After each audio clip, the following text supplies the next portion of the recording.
council sitting at the troubled Ditsobotla Local Municipality in Lichtenburg has been disrupted as workers demanded the removal of acting municipal manager Jonas Letlhaku from the chambers.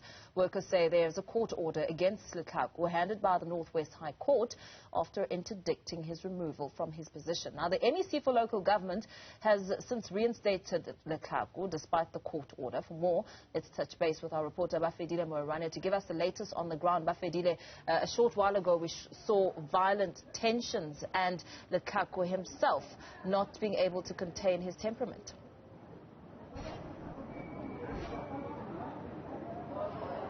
Well, as it stands right now, the council has actually been suspended for 2 hours. We understand they are going to reconvene because it's a must that they must sit today because they are discussing the midterm budget for this particular municipality, and it has been postponed on numerous occasions. And today it is the last day for all the municipalities across the country to discuss that particular matter. So workers have convened here. We saw a number of them having to go through there, trying to disrupt the council there as they were demanding Jonas Letlhaku to leave because there's a court order, in fact, from the Northwest High Court to say that he is no longer the municipal manager of this particular municipality. But then, days after that, we saw the MEC for Kokten, the Northwest, Lina Micha, sending a letter to say that Letlhaku is still the mayor, the municipal manager, rather. I will read one sentence here from the MEC's letter. It says, following series of engagements, the MEC received a report from the mayor and made a determination that the mayor took a unilateral decision in terminating the appointment of an acting municipal manager and appointing another acting municipal manager without council's resolution.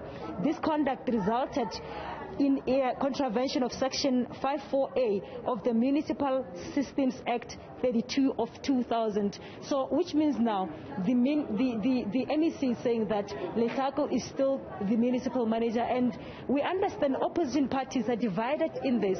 I'm going to talk to Brenda Mukuane, who is representing the economic freedom fighters. Aus Brenda, Lonala Renjaka economic freedom fighters ka gore go na le court order. Rona yaka economic freedom fighters re ga re go presediwa ke acting MM o ileng gore court order e montshitse go ya ka high court. Re bone ntwa mo ibile e thana physical re bone mongwe a tshwere phanga a re wa go tlhaba mongwe ka mogare baagi kontle ko ba safara ka di services le ne le tshepile gore le tlo go thusa baagi kwano yana ga go nna yana rare ya dintwa ke ya maragana teng a bana ba mpa ke khanya bana ya ANC ba lwa se bone ya nung ba le bone ka bo bone ba dumantshana le khanya court order because ba itse gore acting MM ona a le mo indefinite leave, so ba makala gape gote ke acting MM me a le mo leaving. So ga ba dumantshane le khanya gore e ne acting MM wa Ditsobotla Local Municipality jaaka le rona re dumantshana le one court order gore ga e se acting MM wa Ditsobotla Local Municipality. Well, that's Brenda Mukuane representing the Economic Freedom Fighters Caucus in Ditsobotla Local Municipality. They are saying that they go with the court order handed down by the Northwest High Court. Remember, this particular municipality was one of those that had been placed under Section 1319B of the Constitution, which means that they had sent the administrator to look into the affairs of this municipality. And currently it is under Section 1395, which means that it needs financial support from the provincial government. But we understand, Mpo, that at the ultimate of this, the core issue here, it is the coffers of the municipality. Remember, because there's a provincial conference, so they are fighting for power, and this particular municipality, the provincial conference of the African National Congress, that's what we gather on the ground to say that there's nothing else that these people are fighting for.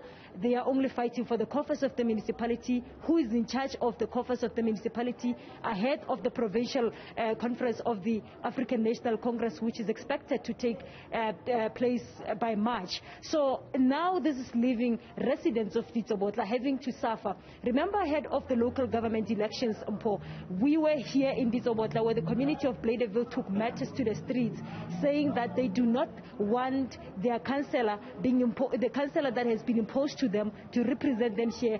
But at the gist of that was the issue of service delivery, saying that in most of the time, when people are being imposed of them, when they get into the council, they forget about them. When they come here, they start to associate themselves with the political infights of the African National Congress. As you hear the Economic Freedom Fighters representative Brenda here indicating that this is just the fight, the internal squabbles of the African National Congress. So we will also try and go and talk to the African National Congress to hear the side of the story as to what is exactly happening, what is the IPC doing about this matter, because now service delivery as well as the workers now have to suffer the ramifications of of these political squabbles there. So we're expecting this particular sitting to resume anytime soon, because earlier on it collapsed because of issues of security. And also we understand that the Department of Cox in the Northwest, it is currently standing before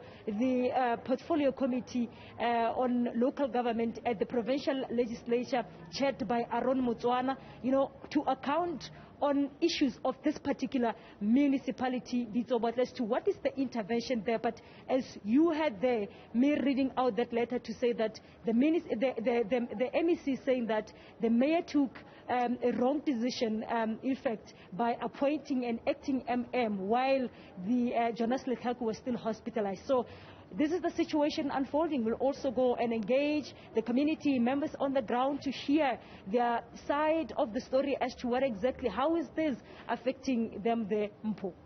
Very well, Bafedile, let's leave it there for now. Of course, as we continue to build up to the elements of this story, tensions breaking out in Lichtenburg in the northwest, we continue to bring you more throughout the course of the day. Our reporter Bafedile Moerane bringing us the latest in that story.